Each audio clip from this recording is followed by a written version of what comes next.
मां रेफरेंस कोट करे आयो।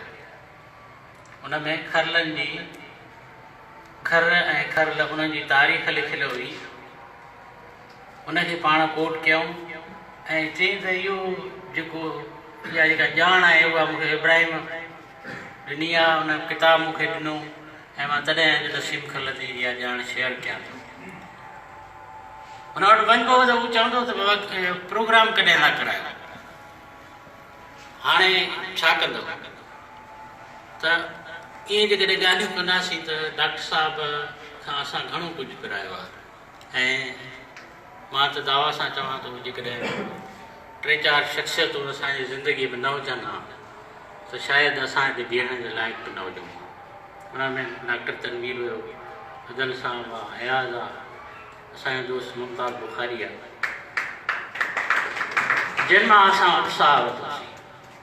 पहिरियों नावल बि मूंखां मुमताज़ बुखारी 3-4 सालनि खां चवंदो ईंदो त भई तूं नावल छो नथो लिखे?